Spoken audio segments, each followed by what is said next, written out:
Right, hello everybody. We have this nice FE2 and we got all back together, got the wiring in it. I haven't wired these up yet, it's not a big deal. I'm going to get it ready for testing. We're going to go ahead and test this guy and see how he's doing on the machine. We have a little Zimmerman shutter tester, and we'll cut to that later because I got to shoot one thing at a time. And we'll go over to the machine over here. We'll get that done.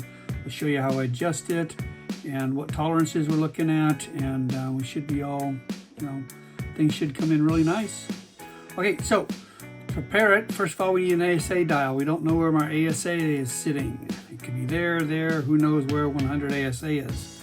So I'm gonna go ahead and put on a comp dial first of all. That tells us where the little marks are at. I'm only going to put on one screw. No reason to put them all three of them in there. You can if you want, it's just a waste of time. All right, get the coupler. Coupler is there. It's good to go. So we got actually a fork and a little pin. So go through the middle, line it up, drop it down, rotate it. So 0, the comp dial, is at the mark. It can be anywhere. So voila, there. And then I like to put the plate on to hold it in place so it doesn't fall out, doesn't jump out. Don't like doing all your adjustments and finding out this fork had jumped out on you. Go ahead and you just put this last screw in, doesn't matter which one it is, and that's all set on that side. Anyways, over here. So this is an FE2, which means if your counter isn't on number 1, the meter does not work and auto exposure will not work. So this needs to be on number 1. There's 2 ways you can get it on number 1. You can hold it there and then try fiddle with it, pain in the butt. You can put a small piece of tape that goes from this plate to your counter in this position over here or anywhere after 1, no problem. Or you can do kind of the easy way, and that is to get a Q-tip, cotton bud, whatever you want to call it. Like to cut them. Let's put it where the door would push the system in. And I don't have to advance and release, advance and release. I can just get in there and just kind of slide it around. And now I will have speeds.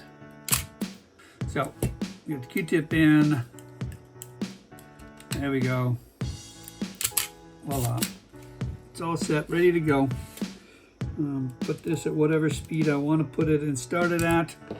I could put the speed dial on. Let's go ahead and do that. It'll be quick and easy for your reference.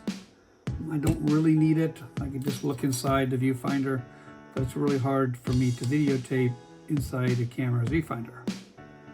So 125, all the speeds are there, boom, beep. Now, the other thing, I want to tell you about before we get all adjusting here, is that there's 3 screws that's holding this metering system in. You notice at no point did I actually have to physically take the meter out. That screw comes out. This one can stay in place. Just loosen it. I usually tend to come all the way when I feel it loosening and go back in about a turn, maybe 2 turns. But once it's out, there is a little bit of an adjustment you need inside because it does have some slop. I don't know if you can tell, but that's moving. So in the viewfinder, you're going to see it. So I try to get it looking at least even in the viewfinder. So the gap at the top, the gap at the bottom are both even. And once you get an FE2, if you're not sure what I'm talking about, when you take a look at an FE2, you'll see it inside the viewfinder. The red about there is correct. I'll tighten it a little bit. Do a final adjustment. And go ahead and just tighten them up. Take one last look. It's beautiful. Yeah, we're all set. All right. So we're gonna go ahead and go over to the machine now, and you'll see the machine up and running, and we'll start to see what this thing's gonna do and adjust it if it needs adjusting, and we'll just go through the procedure here. All right. So we're gonna go on over now. Okay, let's see how this works. So I got my FE2 on my ZTS tester, and it's going to error because the sensor is covered, and I keep messing with the sensor. My test lens is a nice little Nikkor 50mm 1.4. This one happens to be an AIS, but as long as it's AI and it'll couple into this f-stop ring, that's all you really need. Put that down there. All right, so my adjustment pots on this side, of course, away from the camera. I just can't set it up on the other side. I have my Q-tip in. Counters past 1. It's on 11 right now, or 13 right now. Go ahead. This is my sensor. My sensor goes into the focal plane. All right. So what I'll do is I will test and see what my initial exposures are. So I know on this light level, which is EV16, 15, that it should be a 1/16 of a second at 125. Right now I'm in auto, so this should be giving me a 125. Whoops. Right, yeah, in auto. So we'll go ahead and I'll release it. And it's actually on my machine, it's giving me exposure error of 0.64, so a little over a half a stop exposure error. And my exposure time in milliseconds, which is my run time, sorry, is my it's 120, should be 125, is actually running a 1/16 of a second. So yeah, not too good, about a 60. So it's just about a speed off. Not a big deal. We'll get that out of there. So I'm going to look down at my meter and see how my meter's looking, and it says it's pretty much on 60. So what I'm going to go ahead and do is adjust my meter, adjust my auto exposure. So we'll go ahead and do auto exposure first. I put this over to black the light out. A lot of that light can affect my cells, which are sitting right here. So I'll do a quick drape over there as well. Take one last exposure, see how that is. And didn't really change much. So bright lights, what's going around in the room is not that bright to the cells, so it doesn't affect it more. But when I go to lower lights, then this ambient light will affect the meter a lot more. So I know the adjustment is in the back. So this is the auto exposure, so I don't know which way to turn it. I just go one direction, see if it's better or worse. At least that's a half stop off now. It was a little over a half a stop. So I'll go a little bit further.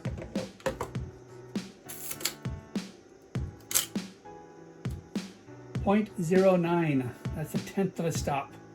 The speed is at 10.88. It should be at, ideally it should be 125, so 125 is actually 8.00, but it's giving me a fantastic exposure. No reason to mess around with a good exposure.